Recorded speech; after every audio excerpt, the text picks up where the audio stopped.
আজকে আজকে এই জাতীয় ঈদগাহে ঈদের জামাত পড়লেন এবং আমরাও পড়লাম। সবথেকে মজার ব্যাপার হচ্ছে 8:30টার সময় ঈদের জামাত হয়েছে একটি। পাশাপাশি এখানে প্রধানমন্ত্রী এসেছিলেন, মাননীয় রাষ্ট্রপতি এসেছিলেন, মাননীয় প্রধানমন্ত্রী তারেক রহমান এখানে নামাজ আদায় করেছেন আমাদের সঙ্গে। এইখানে নামাজ পড়ে আপনার অনুভূতি কি? আপনার নাম পরিচয় দিয়ে বলুন। আসসালামু আলাইকুম রহমতুল্লাহ বারাকাতুহু। আমার নাম হাফেজ মোহাম্মদ আলী। আমার বাসা কেরানীগঞ্জ, দক্ষিণ কেরানীগঞ্জ চুনকুটিয়া। ওইখান থেকে আমার পরিবার নিয়ে এখানে আসছি নামাজ পড়তে। তাই এই 2026 সালে নামাজ পড়ে খুব ভালো লাগলো। আমাদের শরদীয় তারেক রহমান সাহেব আসছেন, প্রধানমন্ত্রী, এবং আমাদের প্রেসিডেন্ট সাহেব শাহাবুদ্দিন সাহেব আসছেন নামাজ পড়তে। নামাজ পড়ে ভালোই লাগলো।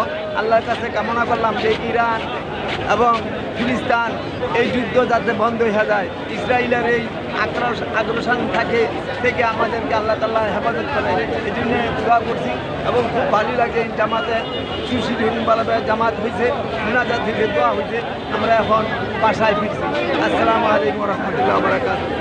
ঈদ মুবারক, ঈদ মুবারক। আমরা প্রত্যেকেরই একই কথা যে বিশ্বের জন্য যুদ্ধ না হয়, আমরা শান্তি চাই, শান্তি চাই, শান্তি চাই। ঠিক আছে।